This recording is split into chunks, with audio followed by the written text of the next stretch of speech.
Hello guys, good morning rito at good evening dyan. Eto, isang magandang balita ang ating nabalitaan based sa interview kay Ombudsman sa 1PH. Ito, isang balita na magpapaiyak dito kay Marco Beta. Bakit po? Ayan po, mga diskaya. Naku po, wala na pong pag-asa. Even ang ICI, sinabi na wala nang pag-asa na makipag-cooperate pa ang mga diskaya sa investigation na itong nangyayari. So ano ang ibig sabihin nito? Wala na rin silang pag-asang maging state witness. Ako po, Rudy. Pero ang sabi ni Ombudsman Boying sa una pa lang daw at even sa kanilang mga interview, hindi naman talaga nagpapakita ng willingness itong mga diskaya. At the same time, mukhang parang binabaliwala lang nila at sila pa rin ay naniniwala na maisasalba sila ng someone. Ewan ko kung sino yung sinasabi ni Ombudsman na maybe someone na feeling nila kayang-kaya silang kaya feeling nila malulusutan nila ang bagay na ito. Malulusutan nila ang mga kasong isasampa sa kanila at kumbaga hindi sila magtatagal sa kulungan o hindi sila mabibilanggo. Malamang-lamang, sino pa ba ang mahilig mangako niyan? Malamang-lamang, si Marco Beta. Hindi kaya ginagamit ni Marco Beta ang kanyang reliyon? Pero ibig sabihin, kung gagamitin niya ang reliyon niya, baka may extortion talaga nangyari. Baka hindi lang 120 million. Baka nagkatotoo ang 1 bilyon. Pero isang sigurado ko ngayon, hindi na magiging state witness at walang kapag-apag-asang maging state witness ang mga diskaya. At anytime soon, sa mga naisampang kaso at isasampa pang mga karagdagang kaso sa mga diskaya, talagang itong mga ito ay mangungulungan. Ito'y nangulungan, siguradong mag-iiyak yan. Bakit po? Hindi po magkasamang mag-asawa sa kulungan, ha? Magkahiwalay po yan. Ang isa ay sa woman's correctional, ang isa naman, syempre, either sa city jail, pag nahatulan na, tsaka lang malilipat sa Muntinlupa. Pero yung sa babae, malamang-lamang yan sa woman's correctional or sa, not woman's correctional.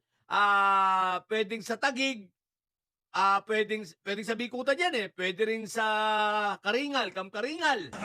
Then pag nahatulan, nandun siya sa woman's correctional. In short, magkahiwalay ang diskaya.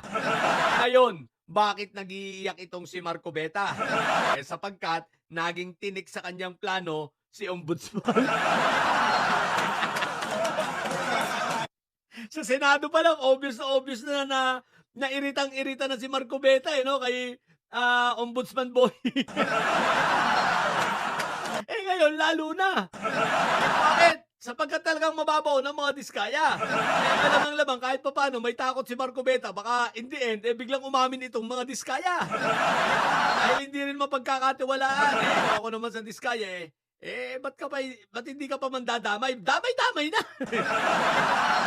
Di ba? Kung kaya mo nang patunayan, damay-damay na, hindi yung pinagkapirahan ka lang, wala rin nangyari. O di ba? So, si Marco Beta ang lakas ng inis, ang lakas ng galit kay Ombudsman. Bakit? Lahat ng mga pinagagawa nila ay pumalpak. Bukod sa pagdepensa sana, sa SALN ni Inday Sayad na wag mailabas, pati ang diskaya nadamay na. Ngayon, ang SALN mga senador, ang SALN nyo baka naman, kasi hindi hawak ng ombudsman ng SALN ninyo. Kayo-kayo lang dyan sa Senado. Tito Sen, alam ko naman ipapalabas mo yan. SALN ninyo Pero basta ako, importante. Mga media, pakilabas nyo na nga yung SALN ni Inday Sayad. Tingnan nga natin, if her SALN, if her assets can sustain itong 150 million ni Kaufman sa mga ombudsman sa regional. Pakilabas nga rin para may pagsama-sama natin ang SALN ni Pulong, SALN ni Baste, SALN ni Omar, SALN ni nung isa pa. Basta mga Duterte lahat, SALN nila, pagsama-samahin natin. Tingnan natin kung makaya ba nitong i-sustain at i-compensate ang binabayad nila kay Kaufman monthly. maging ang kanilang mga travel, kaya ba nitong ano, pondohan ang kanilang income based on their SALN. Ako puro deal, lalalim ng lalalim ito. Kaya naman ang mga makatae-black sa Senado anong pihit na ngayon. Wala na kayong magagawa kay Ombudsman, 7 taon kayong iiyak.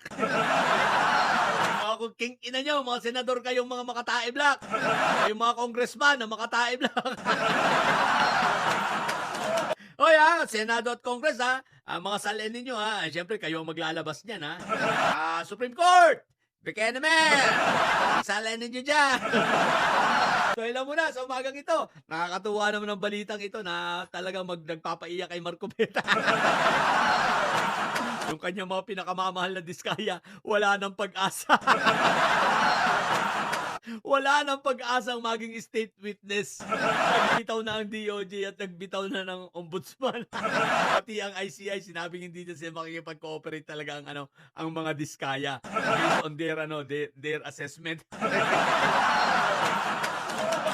Yung mga bumunditilis at may science kung ina nyo manatili kayo may science sapagkat ang may science ay laging high blood. Bye!